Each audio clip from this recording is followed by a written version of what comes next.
So, with that said, I want to welcome tonight Chief Gorden of the Albuquerque Police Department.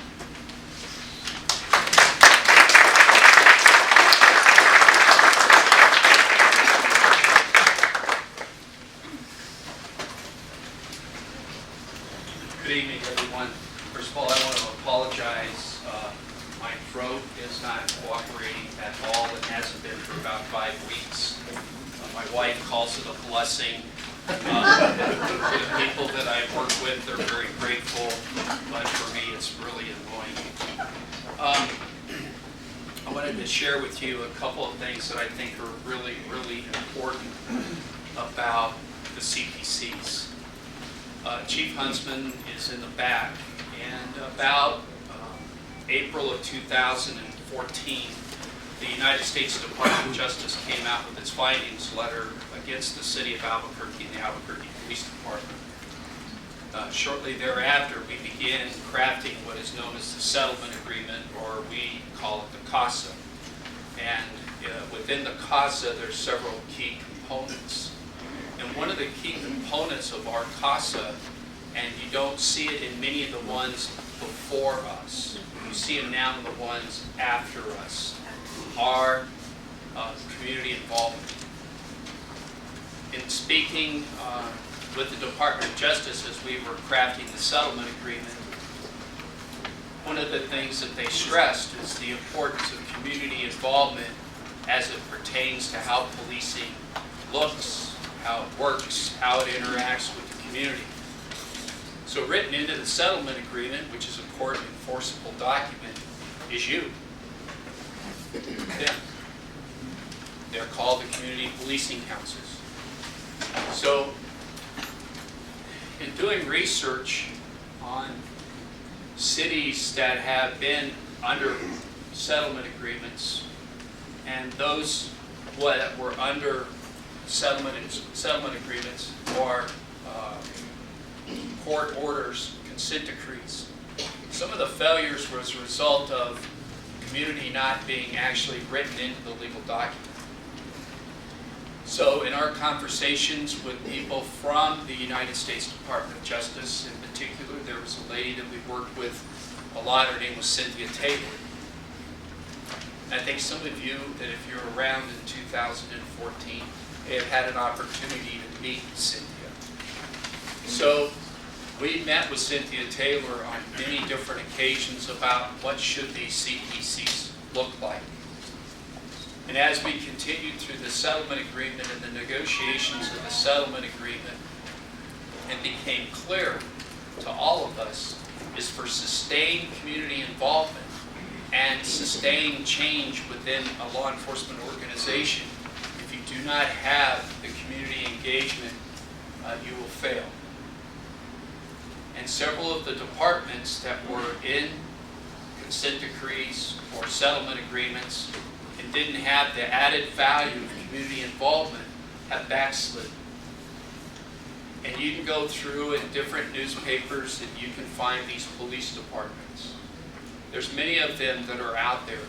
I think right now there's about 25 departments that are under consent decrees, settlement agreements, memorandum of agreement or memorandum of understanding with the Department of Justice. There's probably another 5 or 6 that are currently under investigation.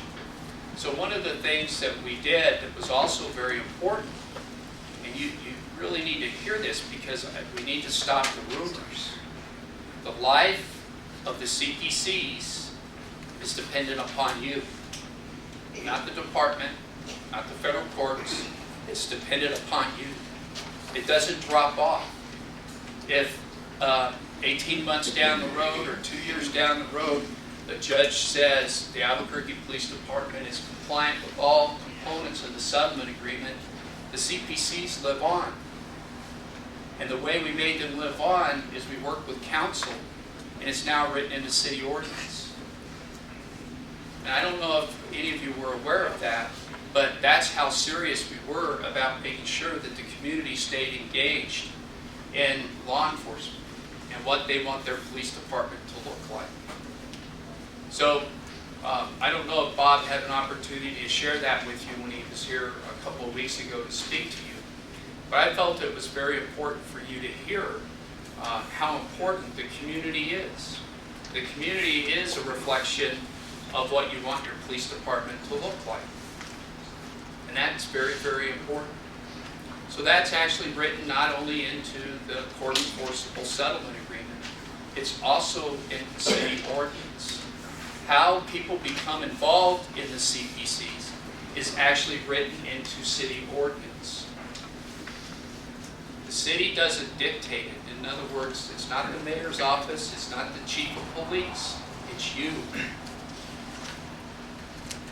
So this is really in your hands, and you just need to know, as a lifetime member of the Albuquerque community, except when I was with the state police, I was stationed in really wonderful areas of New Mexico. But I came back to Albuquerque as a state police officer. So Albuquerque is my hometown. It's where my kids are. It's where most of my family lives. I knew that sooner or later I would retire from this job, and I want to stay in Albuquerque. And Chief Huntsman's exactly the same way. So we wanted to make sure that this lived on, the CPCs live on beyond the settlement agreement. And Counselor Winter is in the back, but he was one of the ones that we met with and said, we need to start working on this legislation to make sure we can get the city ordinance passed. That city ordinance was passed. I believe the vote was 9-0. And the reason is because we felt it was so important as a department that these CPCs live on. So I hope that clarifies for some of you any misunderstanding that you may have had about the importance, number one, of the CPCs and how long will they be.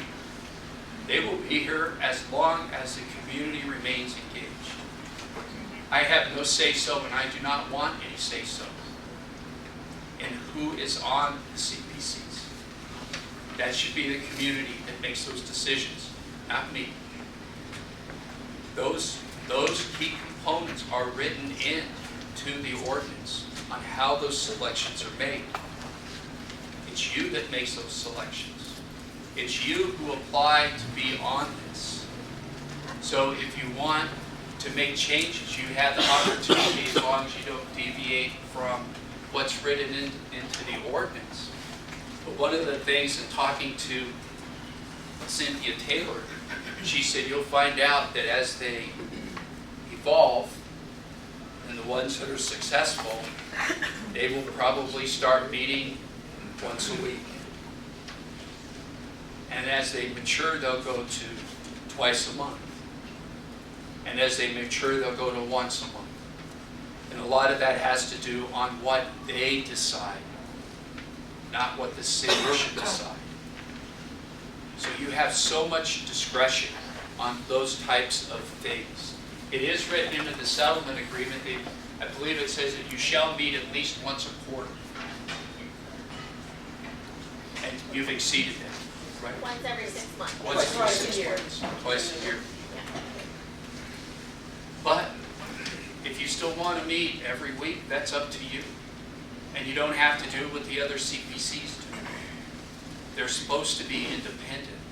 They're not supposed to be a mirror image of each other. This is your community, this is your area command, and that's why they were set up that way. So just need to know that we, and I say that as a police chief, but I say it as someone who will eventually retire, is how important you are in this process. And for us to sustain long-term change and not backslide, it's really important for you to be involved. Any questions about that? Yes, ma'am. Will APD continue to support CPCs as long as they meet? Yes. By sending a representative and that sort of thing? Absolutely. It's a really good point. Will APD continue to support the CPCs? Yes. So written into our budget every year while we're under the settlement agreement is what we call DOJ expenses. So written into that expense category are things like Nicole's position. Okay. So you're going to say, well, what happens when the monitor goes away, and what happens when we're no longer in federal court? It will be the responsibility of that new chief, that new administration, to make sure that Nicole's position becomes budgeted into the full budget of the department. Make sense? Yeah. There's other things that we're looking at, and right now, there's other things we'd like to try to help you with, and all we have to do is, quite frankly, sometimes is figure out the mechanism to make it happen. But we don't want to tell you what to do and how to do it.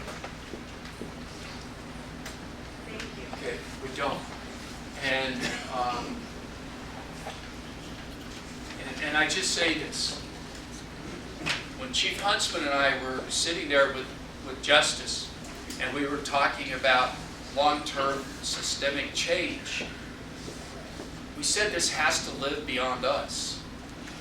Because Chief Huntsman and I were the two people that sat across from the DOJ, and we wrote that settlement agreement. And Bob knew that someday he would retire. I knew that I was going to retire.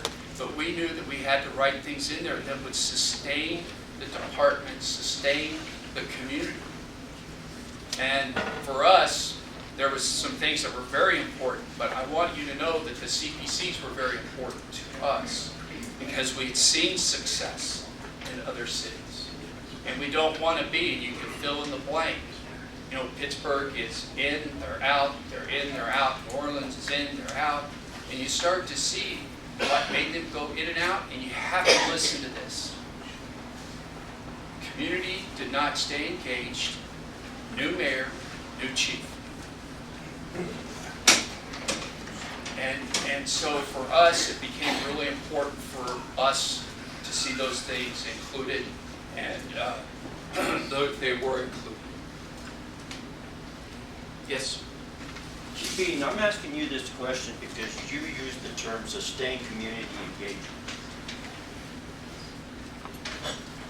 My question to you is, why is your department discriminating against Hispanics that are qualified to go along on a police ride-along when they have followed the instructions of Major Tyler, have met with Commander Olvilla of the North Valley Command Station, have forwarded the emails for requests for time elements with Sergeant Weber down there, and they do not get any response?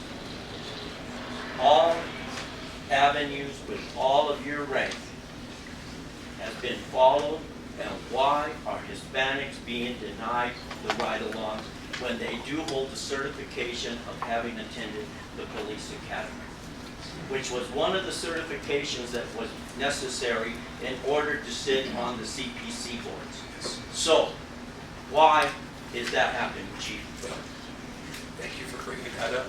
I can tell you that we don't discriminate. Well, then why is it not happening? I don't know. Thank I you, don't sir. know. I'm not here to say why, but I can give you plenty of examples of why.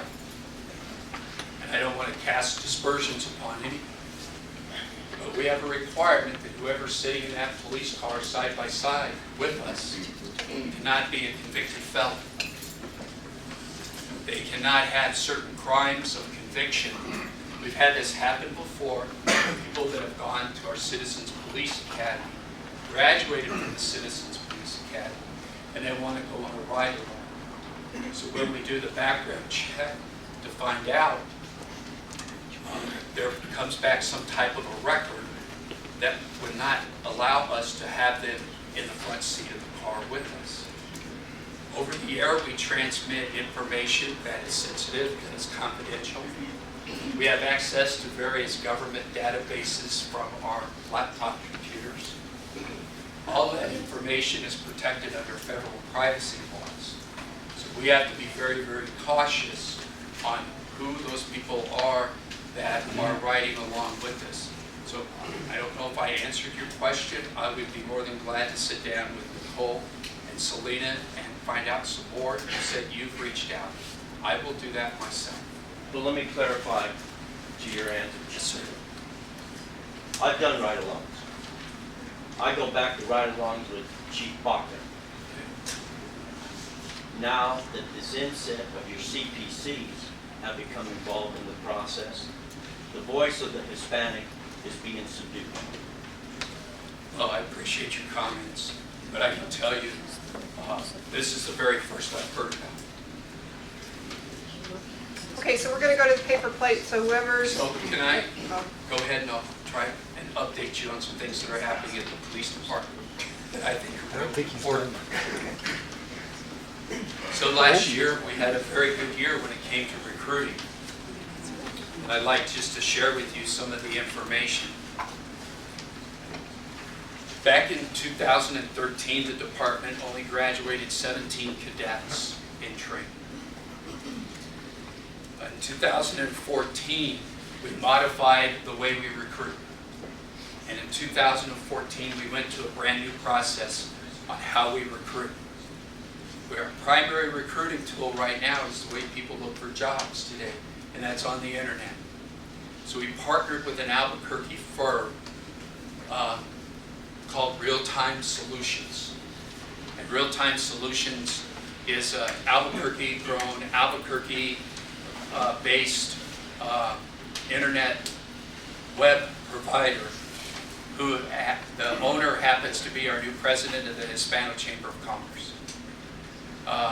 So we went to them and we said, this is what we would like to do, and then we partnered with another Albuquerque-based company called Edit House. Probably never heard of Edit House. They're the only Google Force certified company west of the Mississippi. So we partnered with them and we developed what's called ad campaigns. So I'd just like to ask you this, how many of you shop on the internet? Oh, look. So does your favorite shopping location always pop up when you're checking your email? Yeah. Well, that's what we do with delivered ads. So we deliver ads to people that are looking for police jobs. We've had great success. I'm actually supposed to get an update in the next couple of days from Edit House and Real-Time Solutions on what our numbers look like. And in about 2 years, we had over 2 million hits. That's great news because that tells us that's how many people are interested in police work all across the United States. And now we have global outreach to other countries. And we've actually had people apply from other countries. So we changed the way we recruit. Our state statute says that you cannot be a police officer in the state of New Mexico unless you're 21 years of age, a citizen of the United States of America. You cannot have committed a crime of moral turpitude. You cannot have used illicit drugs of any type in the past 3 years. And you cannot be convicted of domestic violence. That is our state law. So what we did was we have a lot of people who apply, and they go through the process of filling out 20 plus pages of paperwork, but they may be a convicted felon. They may have been convicted of a crime of moral turpitude, or they may have used an illicit drug in the past 3 years. So these people were applying with false expectations of being able to be a police officer, not only in Albuquerque, but the state of New Mexico. So we started putting into our application process, you had to be able to answer those 5 questions in the affirmative. In other words, that you are a citizen of the United States, you've not been convicted of a felony, you've not been convicted of domestic violence, you haven't used illicit drugs in the past 3 years. All of those questions are now built into the application process. Once they get past those screens, they are now eligible to go ahead and apply to the department. So we started that. We also changed our academy considerably. Gone are the days where it is hazy. It's kind of hard to create an environment where police officers want to be police officers but they're being hazed. So we removed hazing out of the academy. We started the first ever in the nation, a mentorship program, where we have veteran police officers who are assigned temporary to the academy to be our mentors. Their job responsibility is to communicate with that cadet, that recruit. If they have any problems, whether it be home, being able to make a house payment, or whatever, they have somebody that they can talk to and seek advice. Since we started that program, our dropout ratio has almost gone to nothing, which is very, very good. The city invests a lot of money to get people into the academy. So to get into the academy, you have to take several tests. You also have to have a medical examination. You also must pass a psychological examination. You must go through a thorough background investigation, followed by a polygraph examination. So we have a very extensive process. The process I just described to you, there were allegations that had been shortcutted in prior years within the police department. Those things I just told you are now written into the settlement agreement and now must be in all of our policies and procedures. There's no more shortcuts. None. So if your Uncle Joe is a retired commander from the Albuqueruqe Police Department, sorry, Joe, there's no preference given. None. You have to pass every single element to get on the department to come into the academy. No more shortcuts. What we saw was our numbers go up in applicants. I don't have the numbers with me right now, but I can tell you that the class that graduated in December of 2016, we screened over 1,100 applicants to start with 40.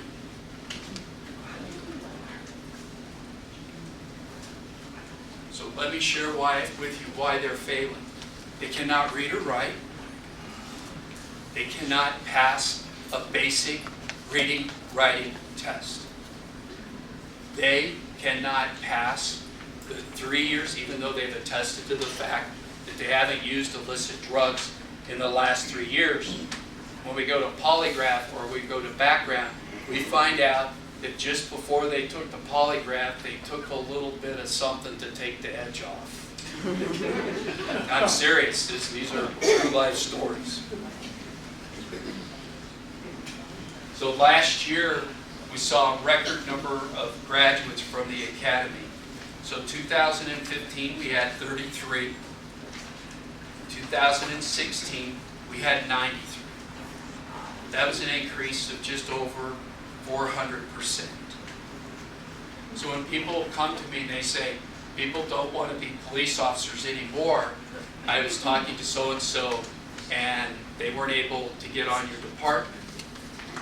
I can't tell them why they didn't get on the department, but I can tell you that as a nation, and I just met with my colleagues, we're called the major city chiefs and the major county sheriffs from all over the United States. In every one of these jurisdictions, there's a lack of police officers, and recruiting is their #1 priority. I will say this, we're doing very well, but the number of officers that we lost due to the PERA drop, and I'm sure you read about that in the newspaper, devastated the department. You can't plan for that type of significant loss of 150 or 200 officers. Just by the numbers I told you, at maximum capacity, we can only graduate about 100 officers a year. That's about our capacity. We continue to recruit using conventional ways. Very proud of the partnership we have with C&M. For those people who come to our academy and they graduate from the academy, they receive about 22 college credits from C&M.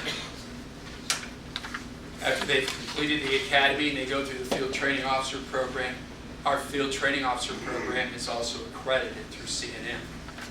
We have a 1-week criminal investigations class that they follow up on. That is also accredited by CNN. Excuse me. Yes, sir. Chief, I personally appreciate all the information you're giving, but could we get back to the community questions? Sure.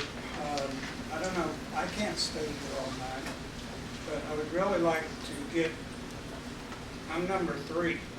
So I just want to And jump I'd in like there to real move quick. this along. The way that these meetings generally work is we offer the presenters some time to present to us. I've asked the chief to talk about community policing and the general future of the Albuquerque Police Department, which I think he's doing right now. And then after that, we have a public question and answer period. So we're actually at 7:10 right now. The chief is only supposed to be starting to talk right now, so we're actually running well ahead of schedule. Thank you. Thank you. So through the partnership at CNN and the partnerships we've developed with PSU, we now are in a position to help our officers earn undergraduate degree, graduate degree. So these are some of the changes that we've made. And you want to know how come we're making these changes? These changes are important because we know that education helps mature people. We know that education opens people's views of other things. So we know that education is very, very important. We have a summer program with the Albuquerque Public Schools where they recommend students to us, and we have a summer academy for the Albuquerque Public Schools.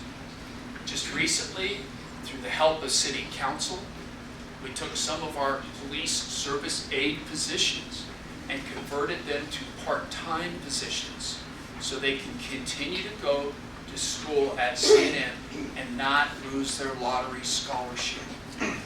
See, what difference does that make to me? Because before, it was hard for us to recruit the police service aides.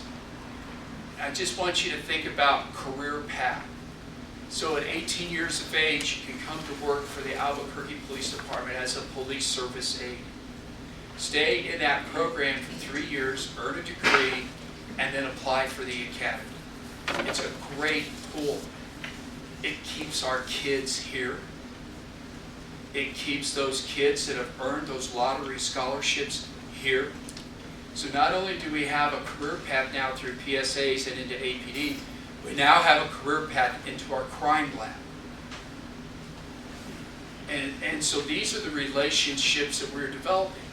And you want to know, how are we getting this way? It's because we hear from you where we should go recruit. What are some of the suggestions you have? We had a town hall meeting in December of 2015. The only people that were there, that were invited, were groups that represented the different minority groups on our campuses at UNM and CNN and New Mexico State University. We asked them, how can we better recruit? These are the suggestions they gave us. These are the things we've implemented. You didn't exist then. These are the type of suggestions that help us grow and help us to be more inclusive in the Albuquerque community. Everybody is very concerned, as we see across the United States, that you see police officers jump from department to department to department, all in hopes of earning more money. Our goal is to recruit more and more people who want to stay here in Albuquerque. And that's our kids. That's our grandkids. Those are the people that we know because we've lived with them, we've seen them grow up, and they're a great resource to our community. So currently, right now, we have 26 cadets in the class. We have the next class that graduates in June. We hope to start that class with somewhere around 60 people. We are also now in the process of recruiting lateral hires from other states and other jurisdictions. Built into the settlement agreement, as I said earlier, are no shortcuts. They have to be polygraphed, they have to pass the medical, they have to pass the psychological, they have to pass all of that.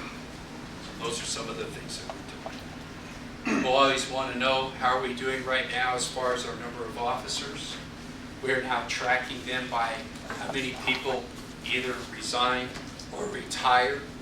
And as of yesterday, we've had 5 retire and we've had 2 resign.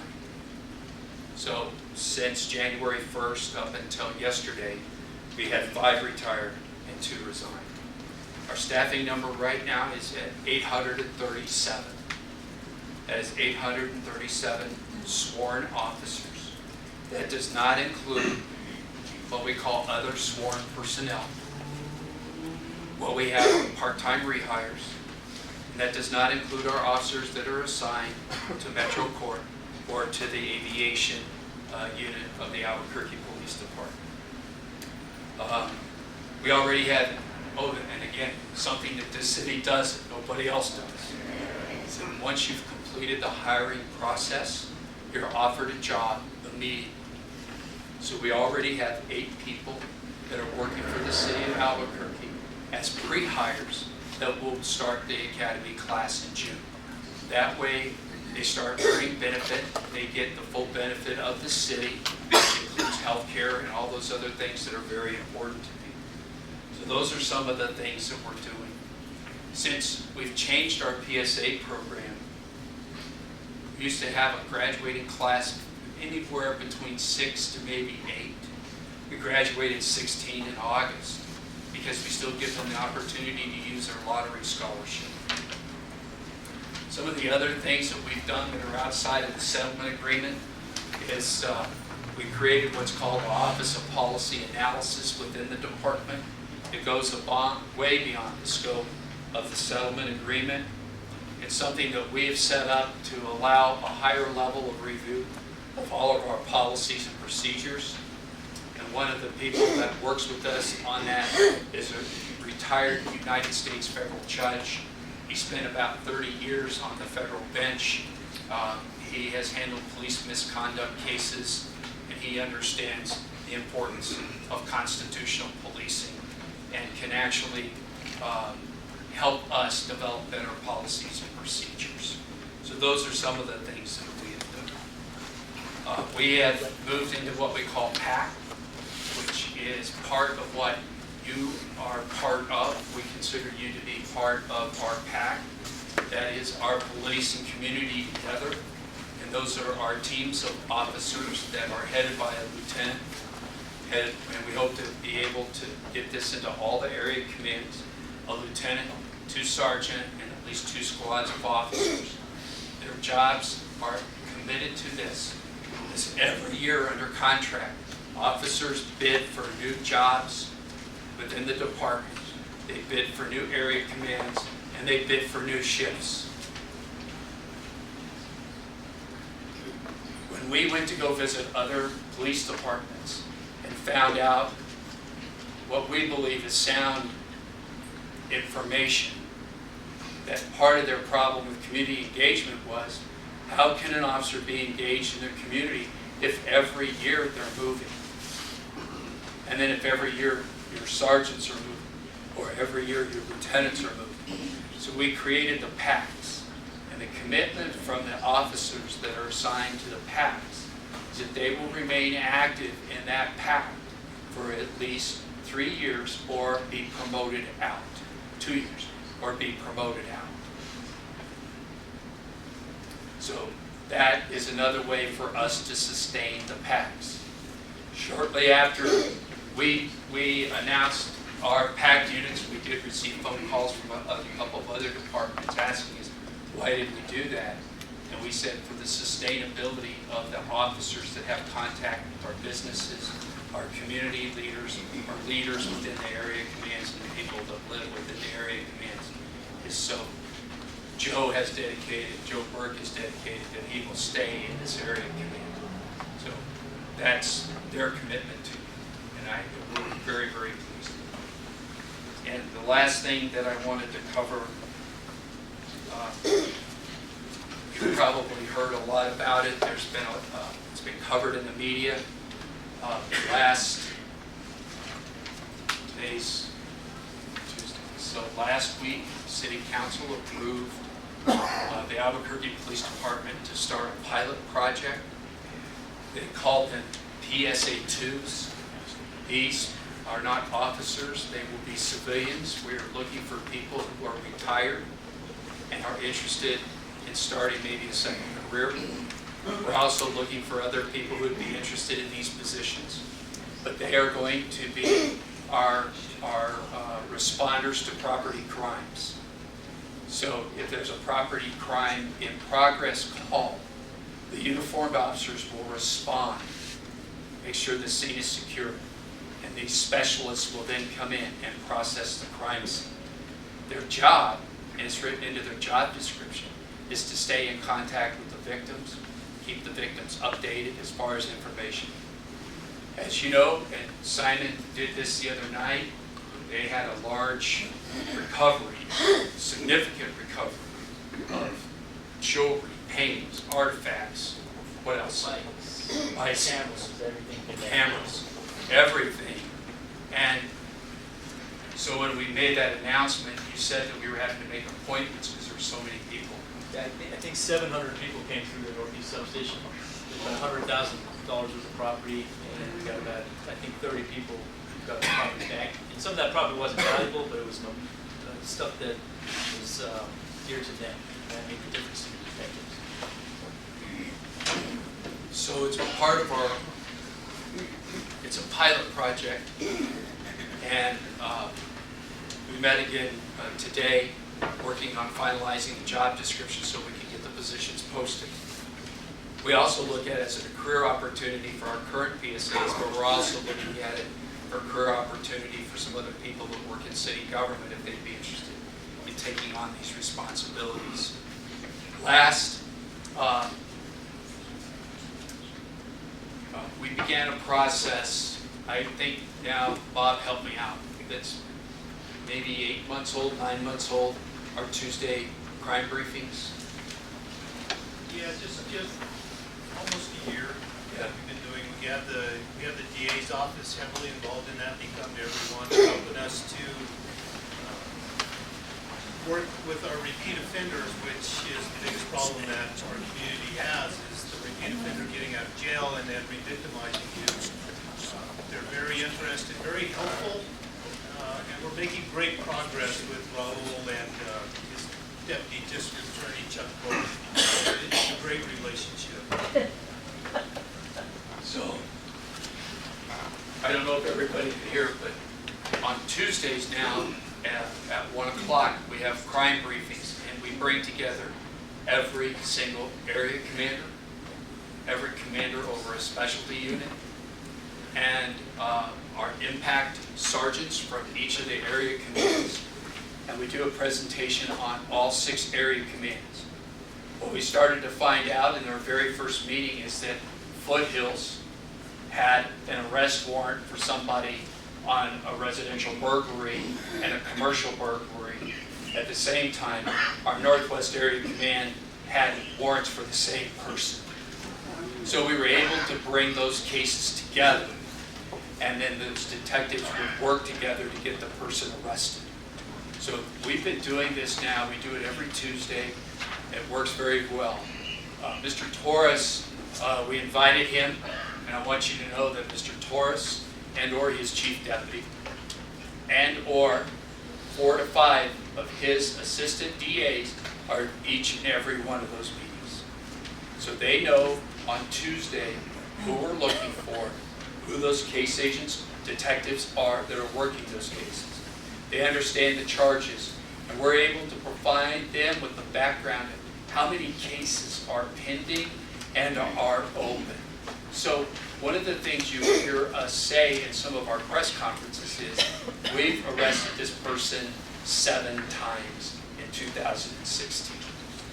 So one of the things that Mr. Torres has done is created a priority process, and I would invite you to invite Raul to come here, Mr. Torres to come speak to you. It's his plan on how he's going to prosecute these cases. So we have a really strong relationship with Mr. Torres, his second in command, and his ADAs. We adjourn those meetings. We try to make them exactly 1 hour long. We adjourn those meetings, and it's interesting to watch how the prosecutors stay and pull the teams together to get clarification, more information. Could we get them more information on who the detective was that handled that case in 2015? So there's a level of cooperation, there's a level of communication that is, I've never seen anything like it in my 40 years of law enforcement, ever. So we're very, very happy with the great work that Mr. Torres is doing and his commitment. He sees the work that we do as critical. We see the work that he does as critical. And it's kind of like playing baseball, but you're missing a whole bunch of players. Now we have all the players out there, and it's working really, really well. So those are some of the updates. Is there anything else? So I guess, is it dish number one? Yes. That should be me. Sorry, I have the throat thing too, going on too, so no lobos. My name is Annabelle March Taylor. My brother Matthew Taylor was former APD, he's now with DEA. My first cousin is Frank Taylor, retired chief of police for state police. My other cousin is James Taylor, he's retired state senator. Been involved James in... G. Taylor. Yes, Gabriel. So I've been involved in politics and law enforcement my whole life here, and I was born and raised in Albuquerque. I plan to stay. I returned 3 months ago from the Pacific Northwest, where I now wear the hat of social activist. On Sunday, my daughter was protesting at the Shrine Circus. I was out there Saturday. She's an animal rights activist. Later in the day, some Shriners with their hired security came and started hitting the fence with their batons and kicking them, forcing the fence into my daughter's legs. Now, these are non-criminal protesters, very peaceful. It became apparent that there was pepper spray on the fence. We don't know who put it there, and a 12-year-old girl was infected. We took video of the assaults and called out APD. Nothing happened. They said that there was not enough evidence, there was no crime committed, they didn't know what to do, and the Shriners were allowed to go. The question is, since I'm going to stay politically active because I love this city, I will not leave it, but I will protest. What is APD able to do to secure the safety and the security of the First Amendment rights to assembly and speech for people as citizens of Albuquerque? Great question. Can I ask you, because where was the Shriner Circus? It was at Tingman Coliseum. And they had us behind a fence, holding signs. And most of the antagonists, of course, were people coming back and forth. But on that Sunday, when they came and physically assaulted that team, and we have video footage of this, I would bring it to you. The officers were kind of in a quandary what to do, because I know that, political activists and protesters are seen as, ooh, But I'd like to know what can be done for my safety and my daughter. Absolutely. I'm not going to throw anybody under the bus, but the Albuquerque Police Department has no response to the state fairgrounds. It's not ours. It belongs to the state of New Mexico. And I regret, because I don't know if you called 911 or 242 cops. They should have referred you to the state police. We have the capability to transfer that call into the state police. So, I'm going to be protesting. And I want to be able to feel safe. You have for every that. right to do that. Thank you. And I can tell you that our department does our absolute best to protect your First Amendment rights. Right now, our policy is recognized as being compliant with everything that's in the settlement agreement. The document that we used to develop that policy was one that was created by the United States Department of Justice off of civil rights on protecting First Amendment rights. That's why in a lot of cases where there are these public protests, there is an absence of us being there. We are there to protect you. And when we start to see anything happen, or we receive information like you, that something has happened to you, then we have a prepared response. So that is the stand that we take. It's not made some people very happy, but that is the stand we take. First Amendment rights have to be Dish number 2. Yes, sir. My name's Bill Cass. I've been here before, and I'm not familiar with the ordinance that establishes CPCs. I am familiar with the CASA, and I thought the CASA was the sole document that established CPCs. And it establishes the CPCs for the purpose of looking at what APD has done in response to the settlement agreement. And the premise is that it's APD that needs to be fixed, not the community that needs to be fixed. And so the focus of CPCs is supposed to be on what is APD doing to comply with the settlement agreement and make those changes. And and there's also in that settlement agreement and establishment of the CPCs, place for the CPCs to have real policy input. And I've spent a lot of time thinking about policy. Police policy is public policy, and the public should have a dominant role in creating the kind of policy that they want for APD to follow. And so it shouldn't be up to APD, but the Office of Policy Analysis, which I've attended, is comprised almost entirely of APD representatives with no significant public input into that. And my question is, I don't think I should have to come here and ask APD to create public policy. I think that ought to be a given, a part of the city to allow the public to create APD policy. And I think the way that should be done actually is to have a public commission that is in control of APD policy as opposed to letting APD be in charge of their policy. But and in a sense, you don't have you're not the right person to ask this question of, because it's really a city problem. But I'd like to know how you feel about the public having a greater role in creation of public policy which pertains to APD. Thank you, Mr. Kent. First of all, let me just explain a couple of things. There were some policies that were absolutely mandatory that we were not able to get public comment on. And as we go through the 6-month review process, that whole process, the 6-month review, there is an opportunity for people to comment on our policies. You can comment. All of our policies are on the internet. They can be downloaded. You can look at them. You can read them. And we actually encourage you to submit comments. All of those things are taken into consideration as we're starting to go through the 6-month review on those policies. But I'm sorry to interrupt, but I mean, that's exactly my objection, is that this is a policy that's already been created and you're asking someone to tweak it. And if you look at the input form for the Office of Policy Analysis, there's about 2 lines of how do you like our policy? And you can make a 10-word suggestion basically as to how to change that. Well, that's not creating policy. That's adjusting policy that already exists.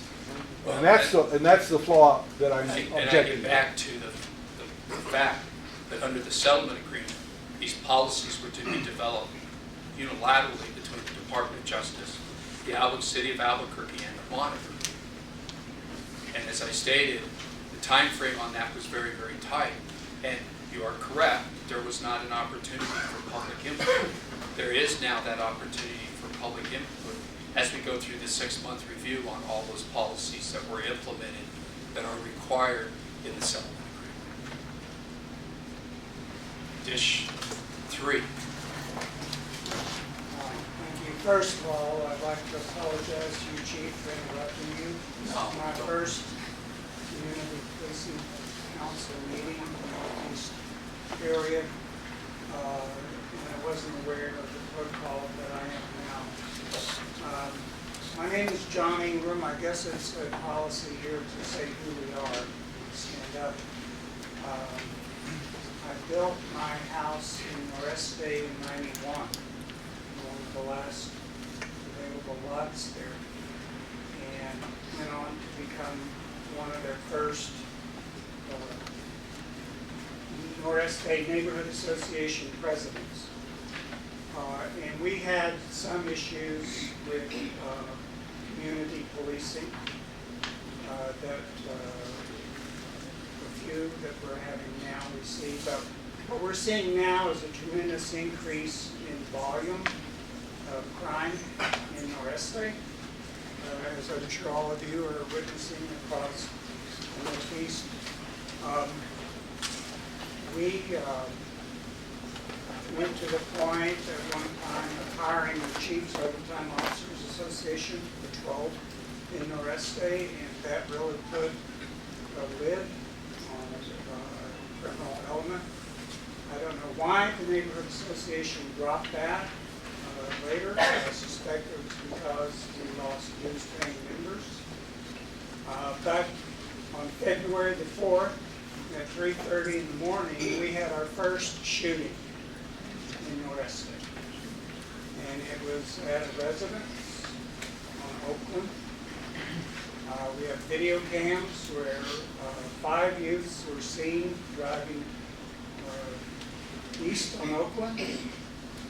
2 of the youths were on the front fenders of the car. One was driving, one was hanging out the window, another one in the back. And apparently from the video, they were looking for targets, soft targets, cars to break into. One of our neighbors just happened to be up that way, and she saw them through her front window. We have a pretty good neighborhood watch program in the United States. But she had the courage to open the door and yell at them. She said she screamed at them.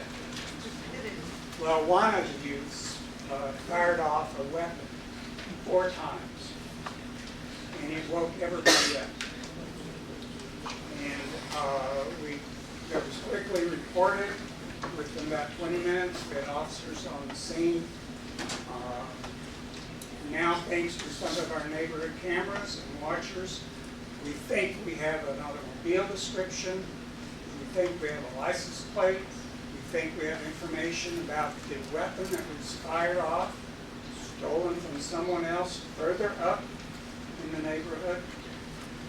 But I don't know if this is the proper place to raise a specific incident, but this is the first shooting that we've ever had in Noreste, and we are literally alarmed by this and upset and concerned and want to know what is it going to take to get an APD patrol car driving through Noreste on Oakland in the dead of night when we can't all be awake watching the streets. Is that now impossible given the fact that you are short-staffed? And we keep hearing from our neighbors that all we get is a response. Something has to happen and then APD shows up. We're looking for proactive measures. So is it too much to ask for a patrol car to go through in the wee hours of the morning or at night, latest nights, when nothing else is going on, and some officers have some free time but not responding? Or is it now time for us to start moving in the direction of getting more members into the neighborhood association or increasing our dues and hiring the Chiefs Overtime Officers Association again to do that? All good points. So, Tim, off the top of your head, field services is the what right now? Officers. Louder. 545? That is commanders. I'm sorry? Did you say 545? 545. 545. That includes the lieutenants and the sergeants. I'm not sure on that. That would only add an additional 18 anyway, total lieutenants and commanders. So, to be at a level where we can, and this is in Dr. Weiss's study that he did, and it's also on our website, you can look at it, to be able to answer all the calls for service that we have. And then most of our calls for service The average what we call out of service time for an officer is anywhere between 36 to as long as 45 minutes per call. That's our out of service time. Their out of service time means is that they're generating reports. So that's what we call out of service time, and they're not available for calls. When priority one call comes through, officers that are even out writing reports and they're logged out that they're writing reports, they will go 10-8 and respond to those calls. So that, in your case, is a priority one call.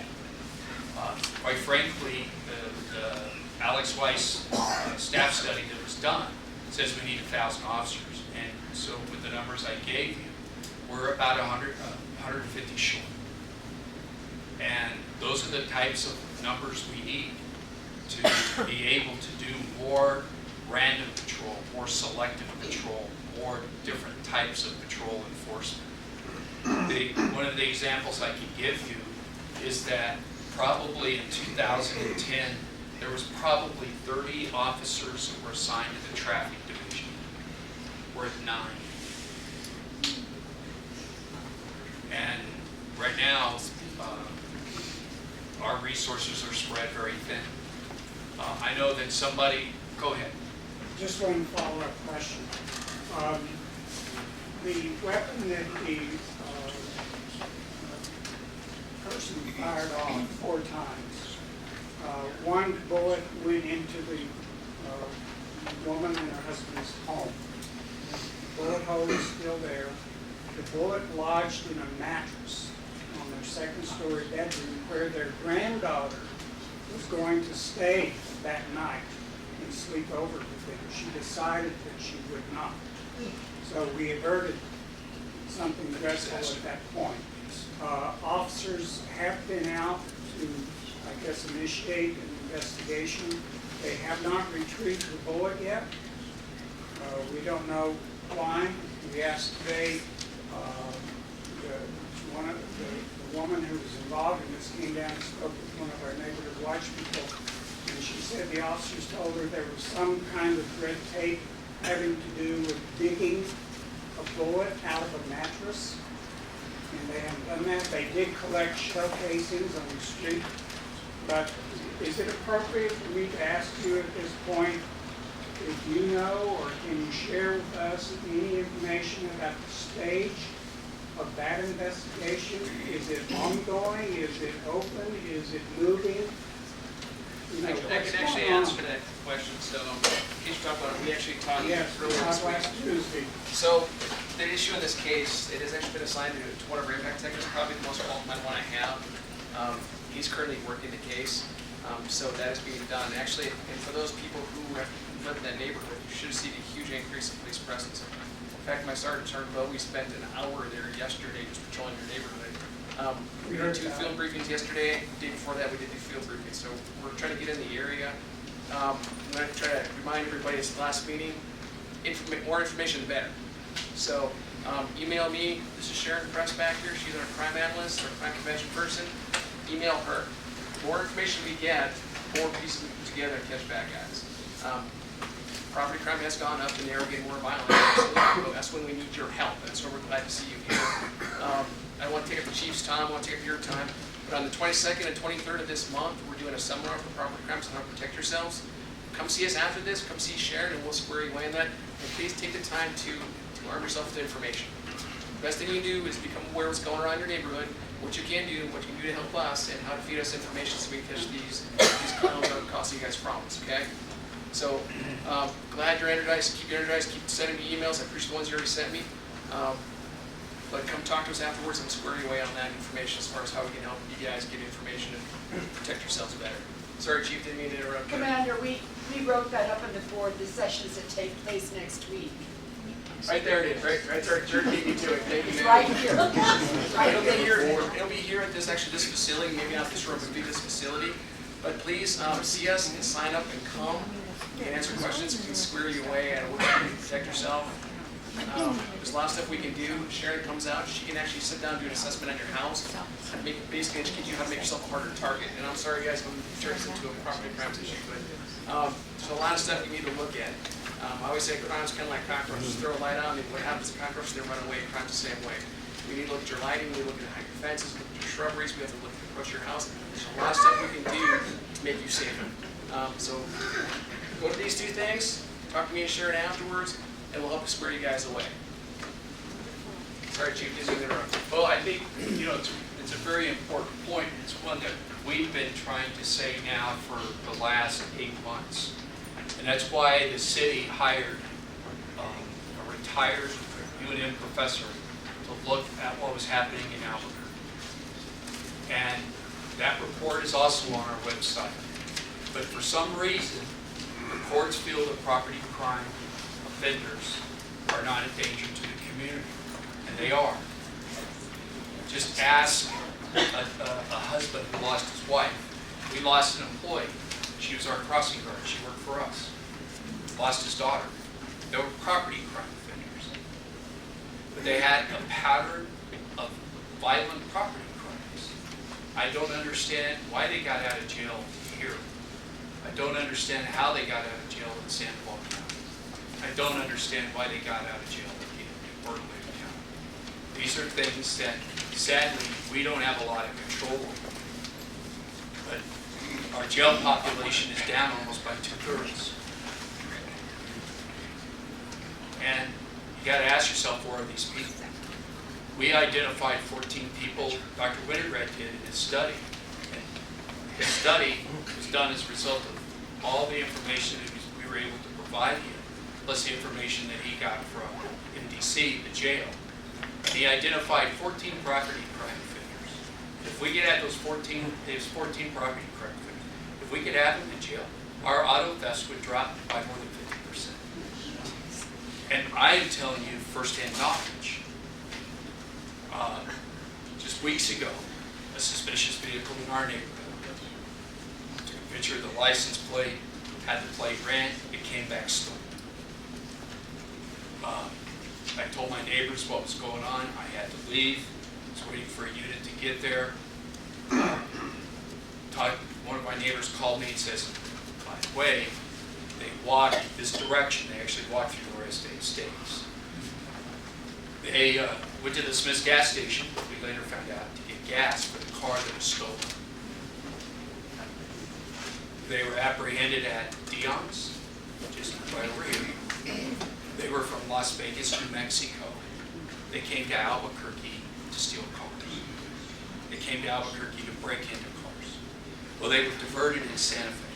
So they stole a car in Las Vegas. They stole a car in Santa Fe. The car they stole in Santa Fe, the people left the key fob in a car. So they went through neighborhoods in Santa Fe vandalizing and stealing property out of cars in Santa Fe. Then they decided to come to Albuquerque because they heard that people weren't staying in jail.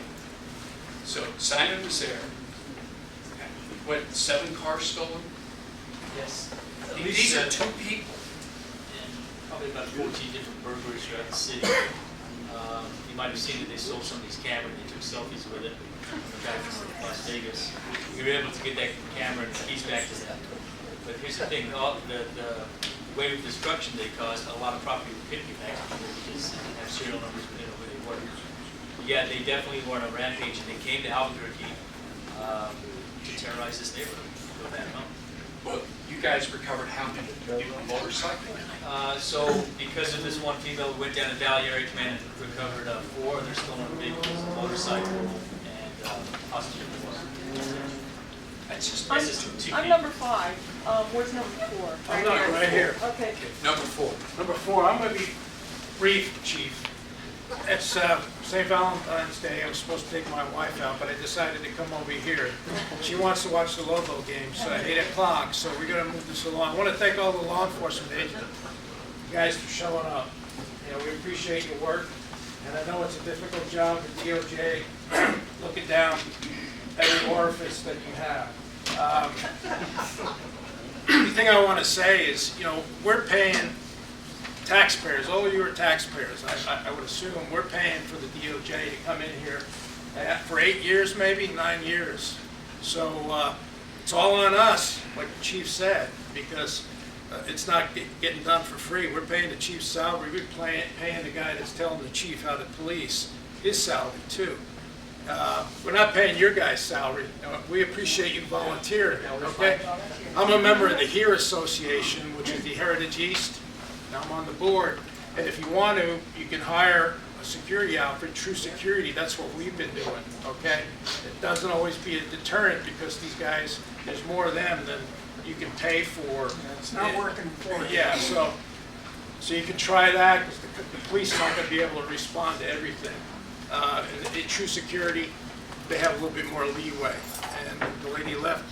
What were you protesting at The treatment of the animals in the the circus. animals, the Shriners, or the? You know what the money goes for with the Shriners? We can have this conversation Yeah, I afterwards. know. But anyway, I just want to bring that up. You pointed me to time. You gave this gentleman 10 minutes, but I just want to thank all the law enforcement officers what they're trying to do. And no matter how many cops that you hire, if the judiciary is going to look at the rights of the defendant more so than the rights of the community, we're going to lose. And that's what you're seeing in all these repeat offenders. Not how many times they can arrest them. They're going to get out and going to do the same thing because it's all so they're seeking the drugs, okay?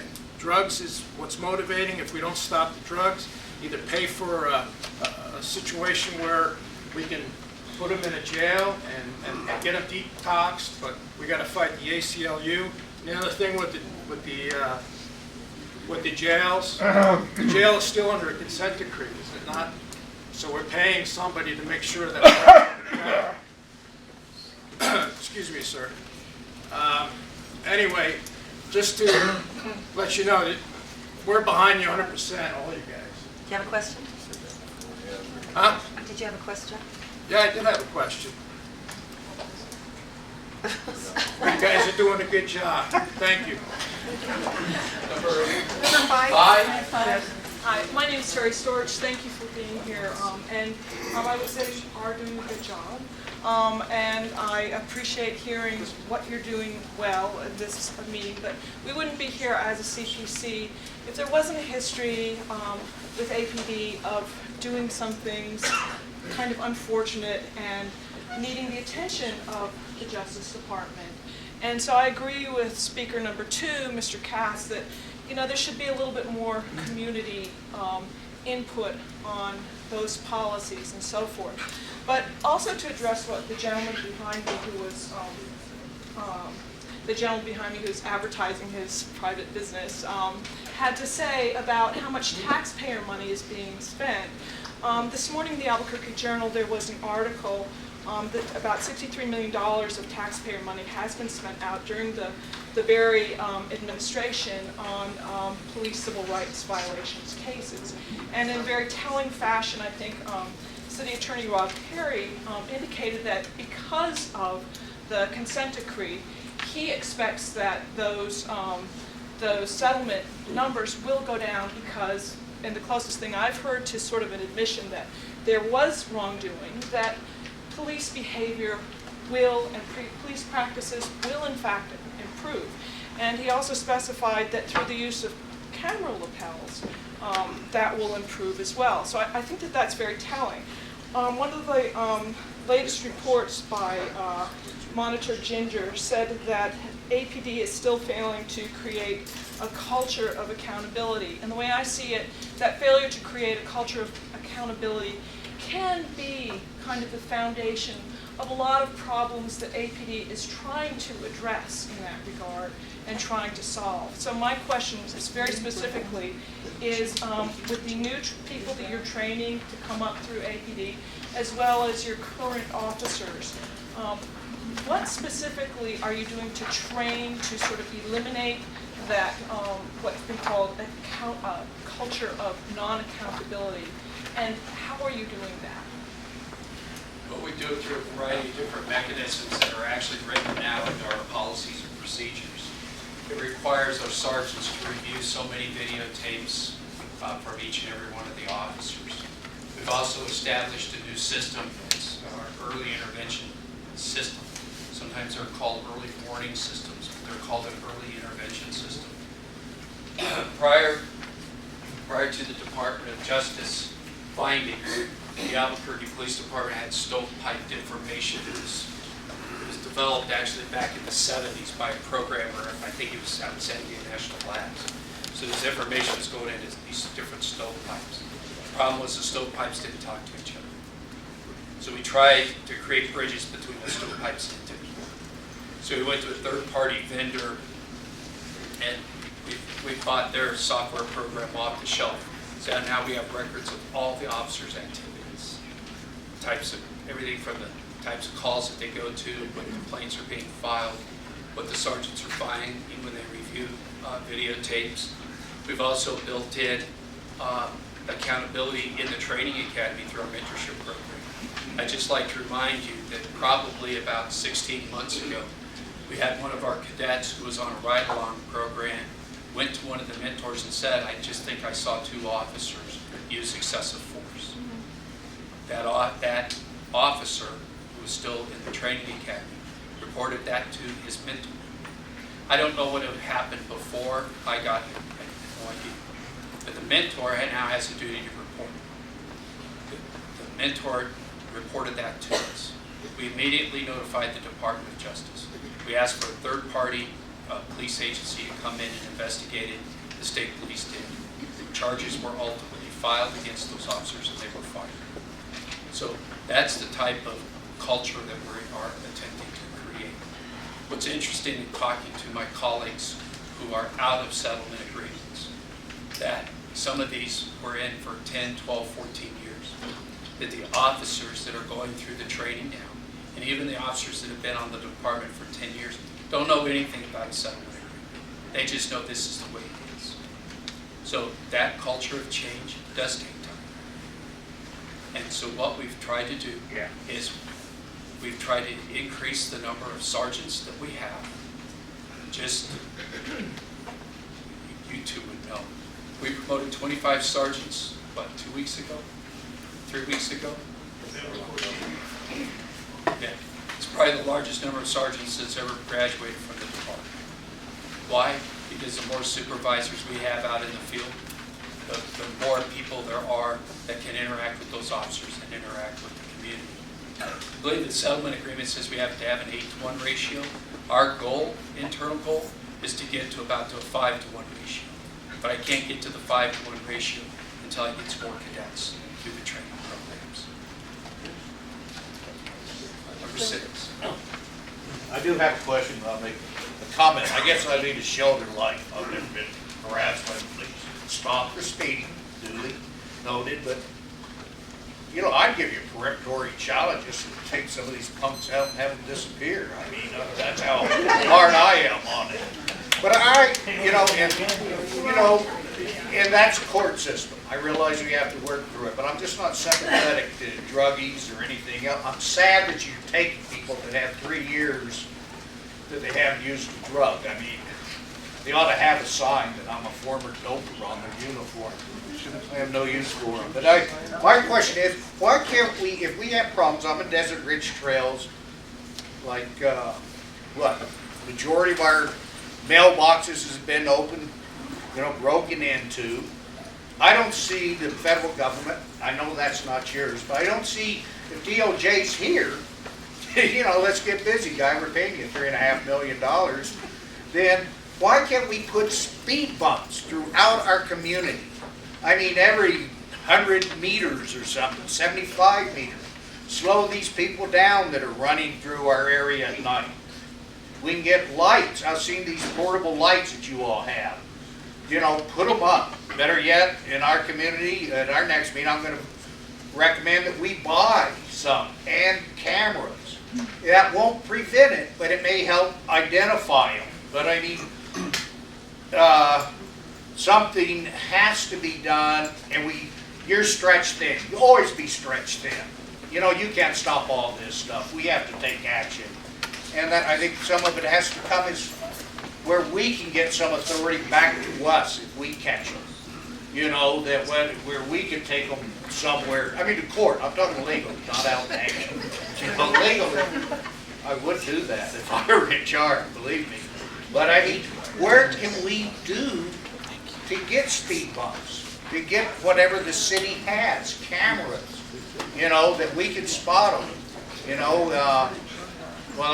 That's my question. What can we do mechanically?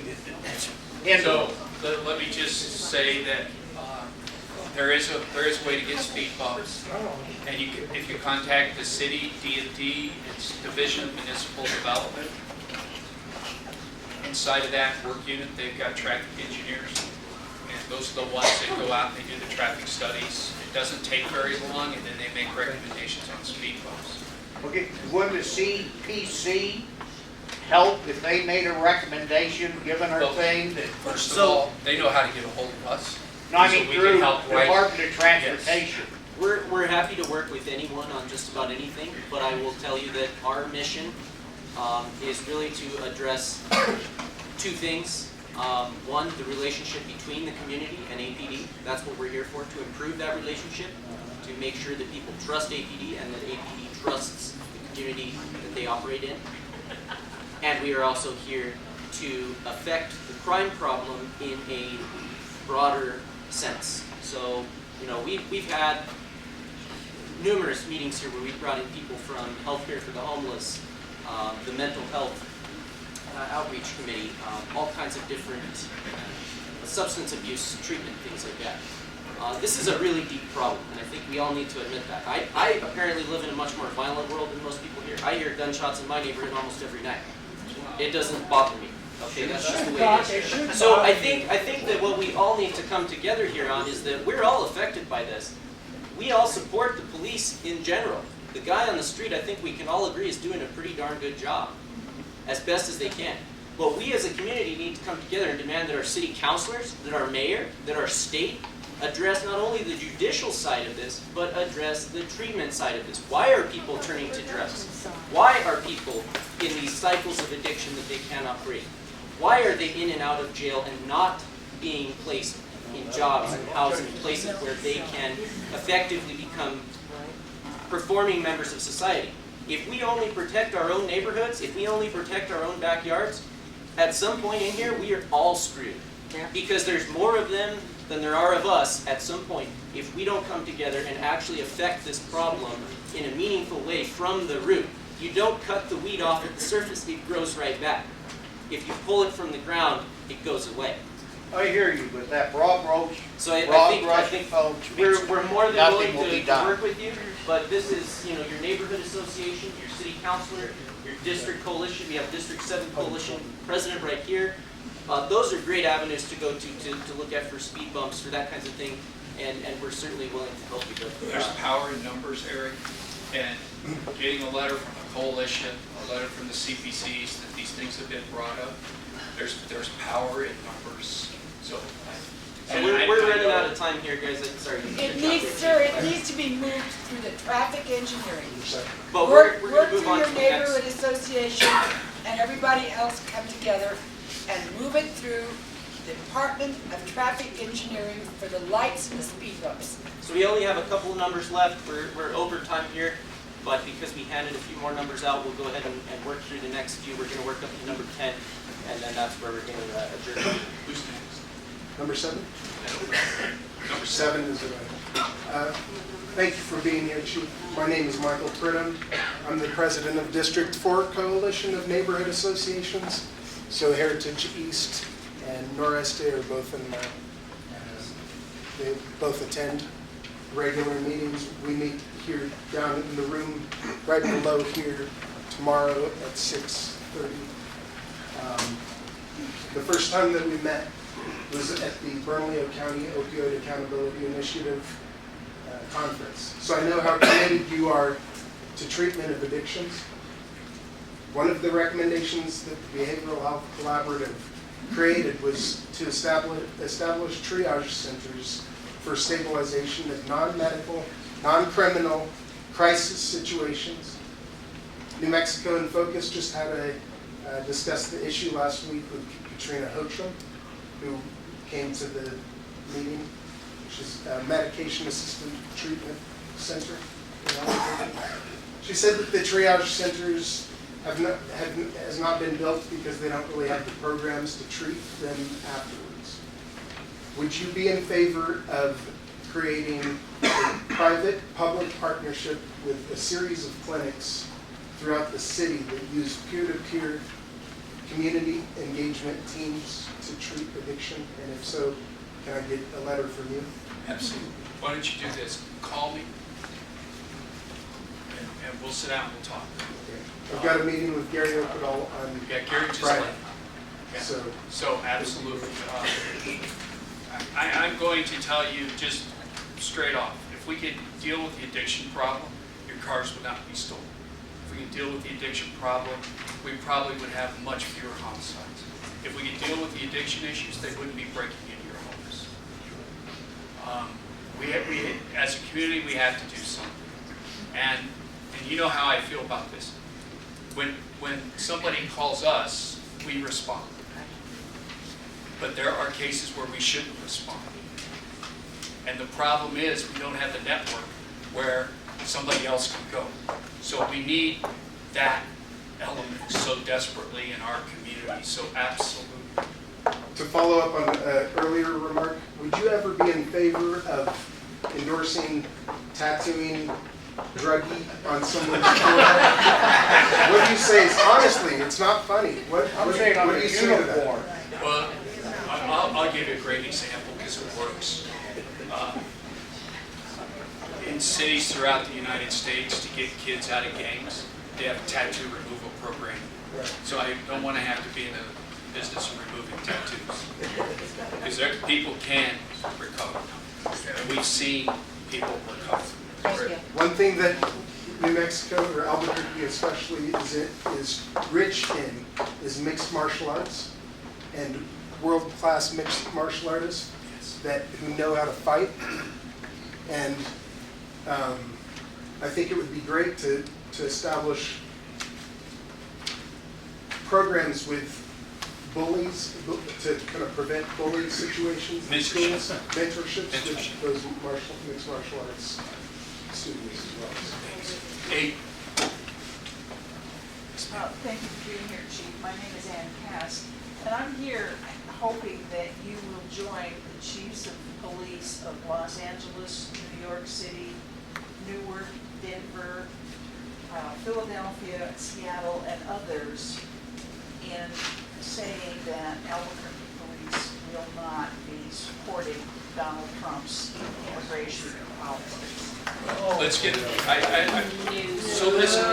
the narrative straight, because there's so much misinformation. We have no authority to enforce federal immigration.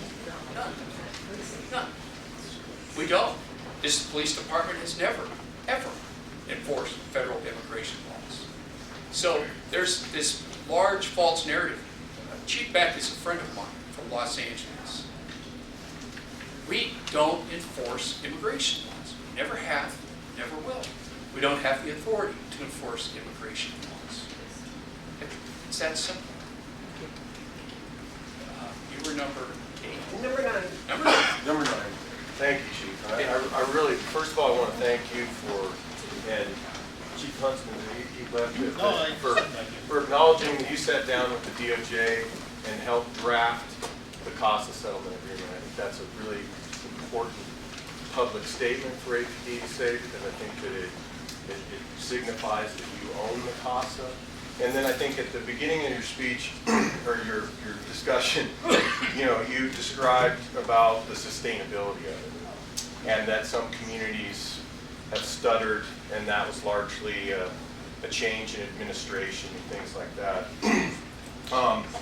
And so I think the community here is concerned, and my question to you, and I think the community wants to know, deserves to know, is that how might we be assured that the provisions of the CASA are sustained beyond in the monitor's reports he keeps talking about, he's going to do his job and then he's going to go home, and you talked about the sustainability vis-a-vis the CASA for the CPCs, but what I want to know is, since you've had a full-throated endorsement and a hand in writing the CASA, if someone like the police unions might sit down with the city council and get some of the CASA codified in city statute, so that so that we do have, as a community, sustainability of the provisions of the CASA, and we might not, as other communities have done, backslide because of changes in administration and the lack of political will to carry forward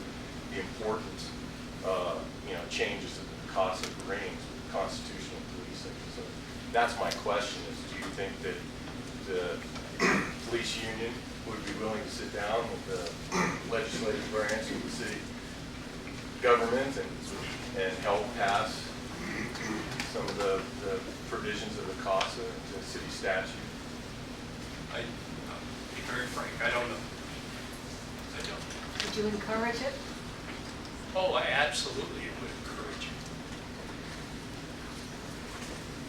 But I just don't know what their level of involvement would be. I can't speak to them. As a matter of fact, I think there's probably only 4 or 5 people in here that belong to the union. Yeah, well, I mean, I guess my impression is that that would be one of the most important players to sit down with the city council to do that. But I want to reiterate, I very much appreciate you coming here tonight, and also, from my perspective, owning the court-approved settlement agreement.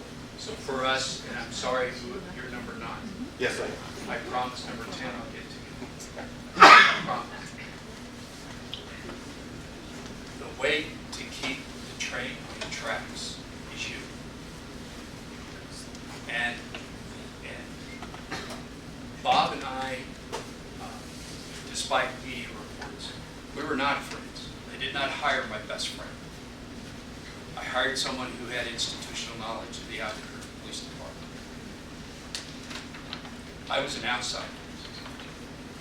And so, when we started sitting down with the Department of Justice, the conversations Bob and I would have at lunch was, this is our town. I've never been a member of the Albuquerque Police Department until 3 years ago. But I know what policing is supposed to look like. And I know what we're supposed to do. And I knew that when I took this job, that there was going to be some things that would happen. Not because I took the job, just because of the time frame. Bob asked me, why did you take this job? I said, because I can make a difference.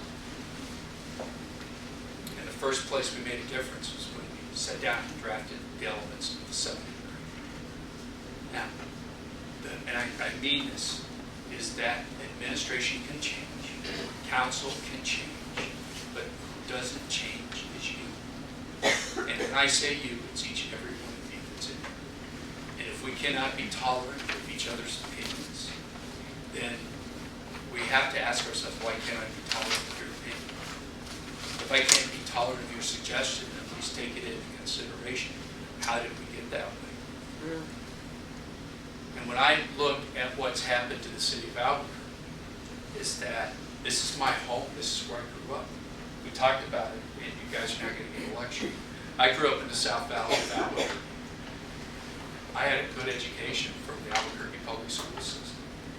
I got a good education at the University of New Mexico. I went into police work because I wanted to serve my community. That's never changed. Those are the types of people that we need to be police officers. So how do we do that? There's a front end and a back end. The front end is send me people that have a servant's heart.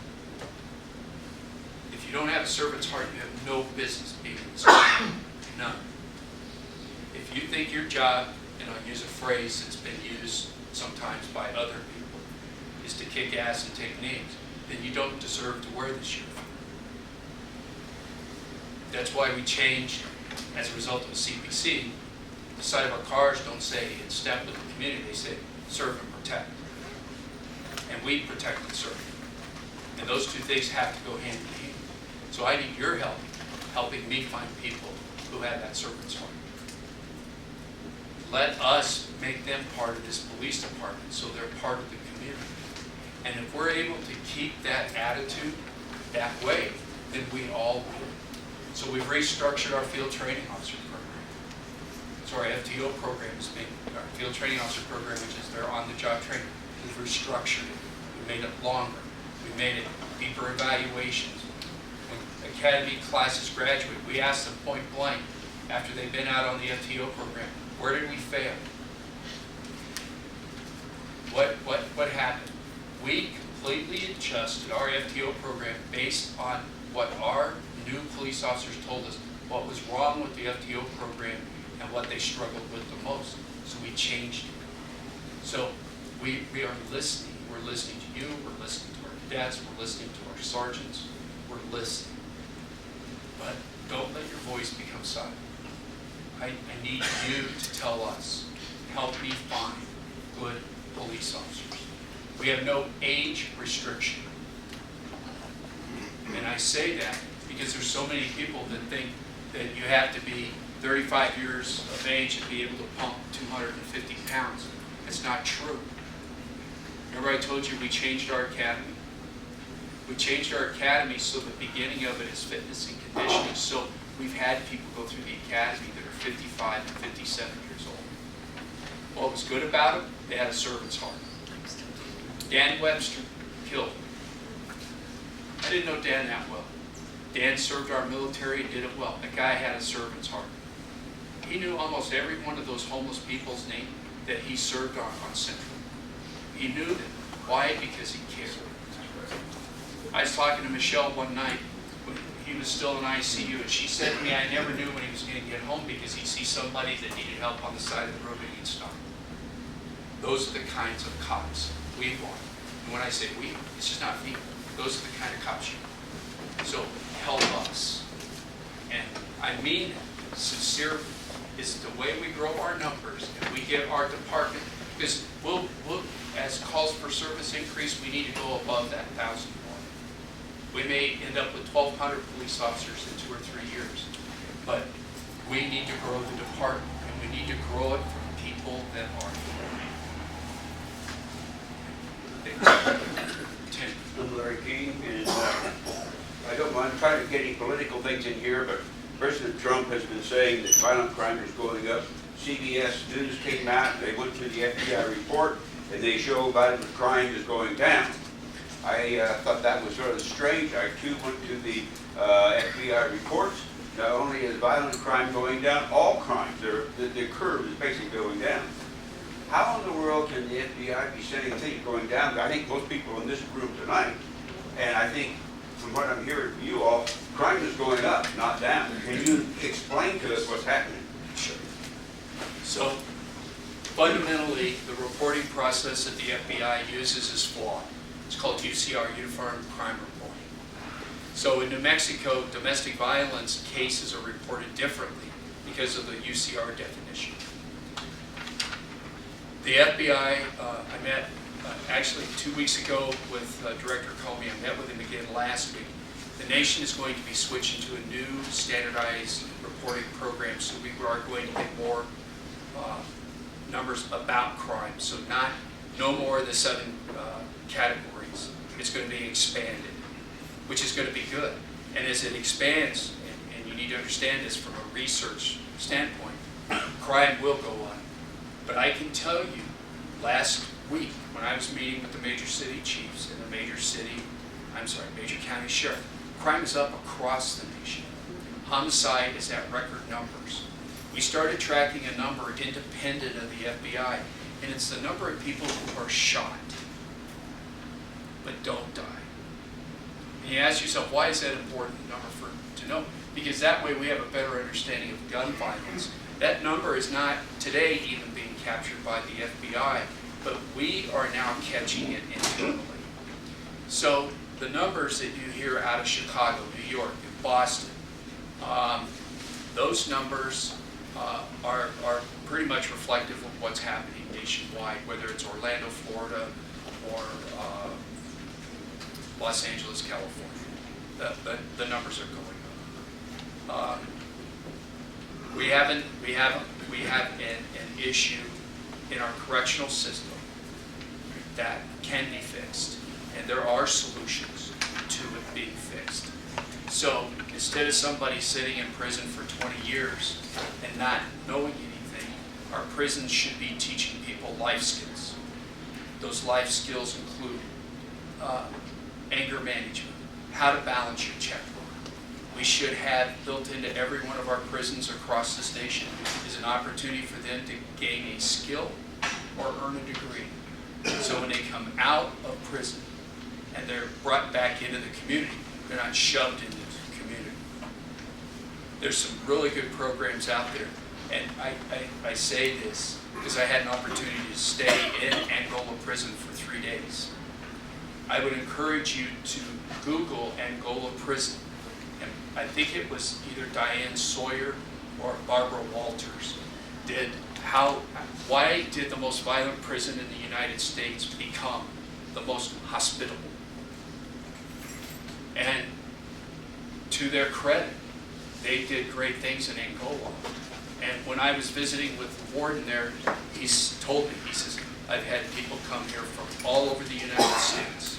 Almost every state has come here. He goes, I cannot figure out why we're not doing this on a national basis. You can't expect people's behavior to change when we kick them out the door of prison and they're going to go back to the same people they hung out with that got them there. You've got to give them opportunities. And I'm a firm believer that if you've done the time, that we have to be able to have opportunities for you. And I'll just say this. I've seen more and more Albuquerque businesses, to their credit, take in people that are on monitoring programs. When I go to a restaurant and I see somebody with an ankle monitor, I know that they've got a job and I know that they were in trouble. But there is systems that we can build, and that's what we have to get better at. And the man that killed Dan Webster is a classic example of he was in prison for manslaughter. He was released. We see the consequences. And those are the things that we all have the opportunity to fix. And so when I ask people to get involved in the community, know what's going on in your police department, but also know that we're the front end and we need your help with the middle, the end, and then what comes out. Because those are things that will make our community better and make our community stronger. Thank you so much, Chief, for your time tonight, and for all of the servants that we have in the room here. I really want to thank you for your time.